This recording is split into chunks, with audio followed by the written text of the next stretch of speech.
The UFC lightweight division is in complete shambles right now. This right here was easily the best division the UFC had for a very long time. Some of the biggest names in the sport were competing in this division, but it is on track, in my opinion anyway, to becoming one of the worst divisions the UFC have, because a lot of the matchups that we've been getting over the past couple of years, yes, they were entertaining, but they're slowly becoming really repetitive with the same people just fighting each other all the time. There's not many up-and-coming prospects that are really breaking into the top 5. There's nobody really new.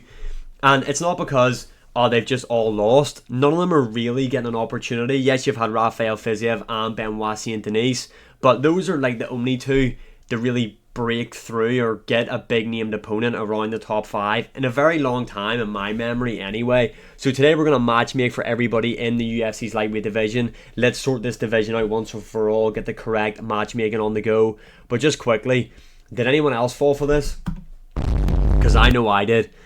I thought Charles Oliveira was ducking Ilia Topuria because I heard this from Chael Sonnen. Yes, Chael P. Sonnen, the greatest of all time.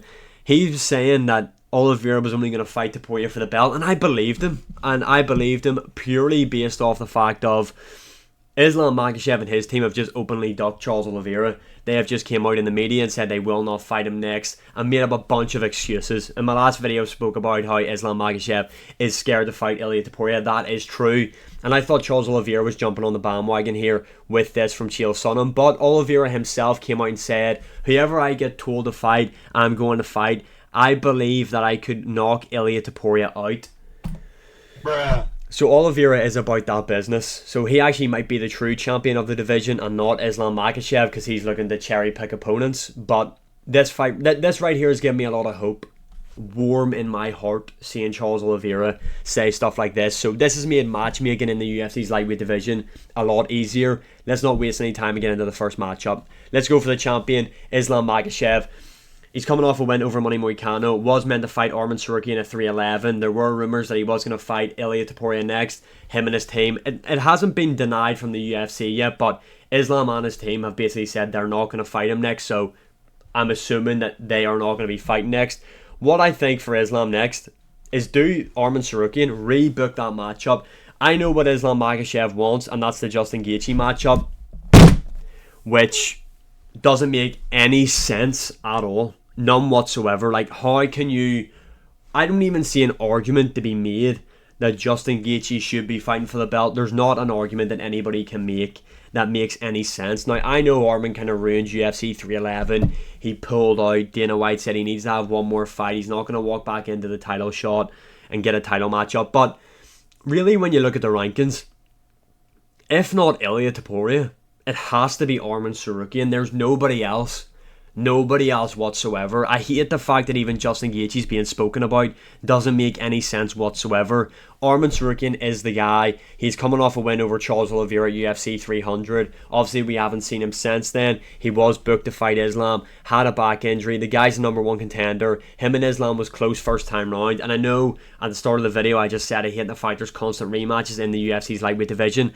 And there is going to be some rematches on here. But I've got good reasoning behind each one. This is going to be a rematch, yes, but it's years apart. You know what I mean? It's not like a year ago they fought and now they're fighting again and shit like that. You know, there's been a lot in between their first matchup. Arman took that fight on short notice. It was his UFC debut. He was very young at the time when he took the matchup. He's became more developed, more well-rounded. He's really improved since then, as has Islam Makhachev. If you're not doing Islam Topuria, you have to do Islam Arman, in my opinion. That there is just a no-brainer. Make that fight happen. Moving on to the next matchup, we've got the number 2 ranked UFC lightweight in Charles Oliveira. I'm sure after what you've seen at the start with the post from Twitter that I was showing, you're kind of going to know the direction I'm going for here. And that is Oliveira versus Ilia Topuria. Look, I feel like Ilia probably could walk into a lightweight title matchup, but again, I am an Ilia fanboy, so that might be why I'm saying that. For the people saying Ilia doesn't have a win over any ranked UFC lightweight, that's a lie. He also does have a win in the lightweight division. That's against Jai Herbert. Not that that really matters, but the guy has fought in that division before, and he is currently coming off a knockout win. Yes, it was in the featherweight division, however, they're talking about Justin Gaethje fighting Islam Makhachev next. Ilia Topuria knocked out Max Holloway, who, the fight before that for Max, he fought Justin Gaethje at UFC 300, flatline KO'd him, and is yet still ranked below Justin Gaethje in the rankings. Doesn't make any sense, but Max Holloway is a top 5 UFC lightweight that Ilia Topuria is coming off a KO win over. But look, if Ilia doesn't want to fight him, if Islam doesn't want to fight him and they want to do Arman versus Islam, I'm all for that. If not, Arman has to be Ilia in my opinion. There's no other options. And if they're going to do Arman versus Islam in my make-believe world that the UFC really should stick to, by the way, because these matchups all make perfect sense in my opinion, and they help the division move on. Oliveira versus Topuria, 5-rounder fight night in Spain. That there is just phenomenal. Such a fun matchup. Two fan favourite guys. Well, Oliveira is a bit of a mixed view on Ilia Topuria. You either love him or you hate him. Everybody loves Charles Oliveira. Both guys have very fun fight styles. Someone's going to get knocked out, and that person, unfortunately for everybody, is going to be Charles Oliveira. Ilia Topuria will slump that guy inside 2 rounds, in my opinion. Moving on, we've got Justin Gaethje. This is one of these ones. Dustin Poirier for the trilogy. Look, again, I know I said it's the same people fighting each other. I understand that sounds very contradicting, but this matchup makes sense. They're 1-on-1 against each other. They're very close to the end of their career. It seems like Gaethje is one to continue on a bit longer than what Poirier is. They're 1-on-1. They've both finished each other. This is Dustin Poirier's last matchup. It's a fun fight. It could headline its own card, in my opinion, its own fight night. It's that big. We've already seen a headline its own pay-per-view as well. Don't think it's at that stage anymore, but a really fun matchup. I know Justin Gaethje's trying to get out of this matchup, saying our families don't need to see this trilogy. I understand that. Both guys have beat the living shit out of one another over 2 matchups, but us as the fans have to see it selfishly. This is the fight for Poirier to go out to, in my opinion. And if Justin Gaethje is able to beat Dustin Poirier and go 2-1 up on him, then he's earned a shot at the title, in my opinion. I know Dustin wouldn't have had a win then before that matchup, if you know what I mean. Like, he's coming off the loss to Islam, but if Justin Gaethje can go on a 2-fight win streak, beating Rafael Fiziev and Dustin Poirier to cap off their trilogy, then I reckon go for him. Let him have the title shot. Moving on, we have got Max Holloway, the current UFC BMF champion. Even though he lost to Ilia Topuria and they're both in the same division, Max Holloway is still the BMF champion. Doesn't make much sense. I completely understand that. I don't understand how that makes any sense, but the BMF title has given us some really fun matchups, and it's going to give us another one right here. Max Holloway, Dan Hooker. I know some people are saying they want to see the trilogy between Dustin Poirier and Max Holloway, and that there would be a fun one, but Dustin Poirier is already 2-0 up on him, so it doesn't really make much sense. And like I said, I want to see new matchups in the UFC's lightweight division. Now, you could argue that Dan Hooker doesn't deserve a shot at the BMF title.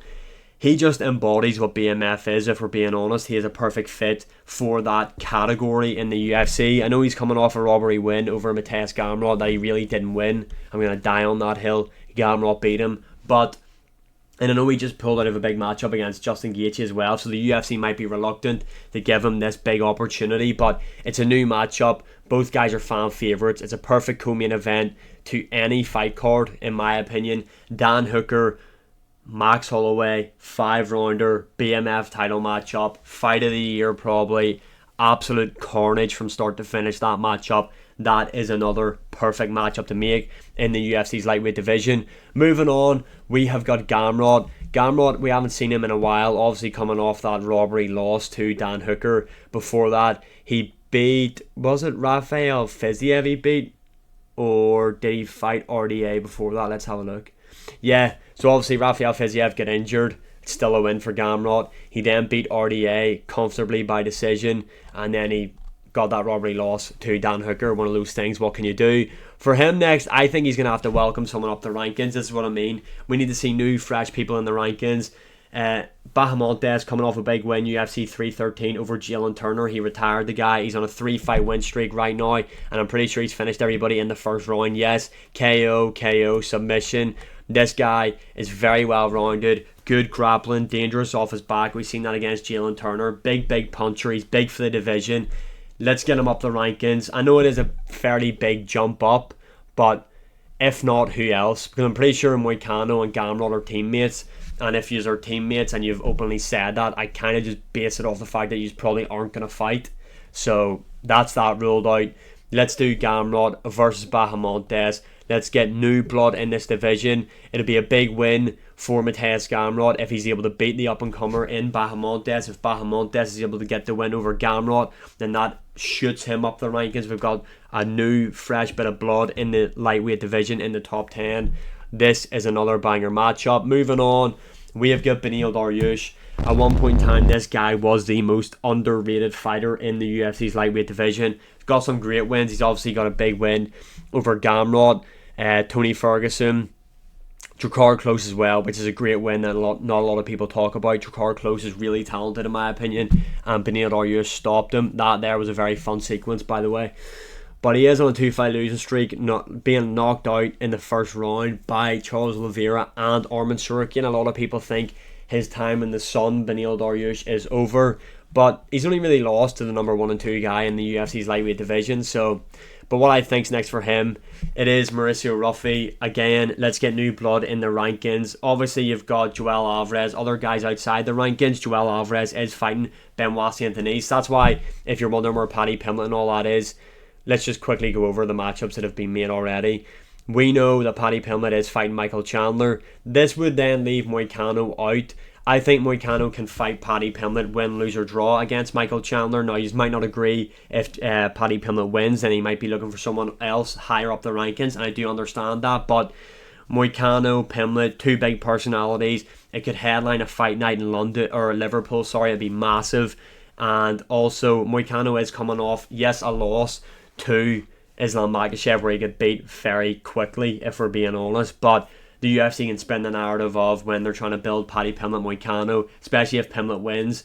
Moicano just fought for the belt. He was in there with Islam. How good is Paddy Pimblett going to look? Is he going to finish him quicker than Islam? Shit like that. There's a storyline to build for that one. Rafael Fiziev took a lot of damage against Gaethje. Rumour has it he is going to the featherweight division, which is insane. I think he causes a lot of problems down there for those guys. Who else have we got? Benoit Saint-Denis, he's fighting Joel Alvarez. Jalen Turner's retired and nobody cares about Grant Dawson. So that is the lightweight division sorted. Those are the matchup. Mauricio Ruffi, Beneil Dariush, Bahamontes, Mateusz Gamrot, Dan Hooker, Max Holloway, Justin Gaethje versus Dustin Poirier 3. We've got Ilia Topuria versus Charles Oliveira. We've got Arman Tsarukyan versus Islam Makhachev. That there is the perfect way the UFC can book out the UFC lightweight division, in my opinion. Let me know your opinions in the comments below. What matchups would you like to see in the UFC's lightweight division? And as always, like, share, subscribe, comment, all that good stuff. I appreciate all the support, and I'll see you again in the next one.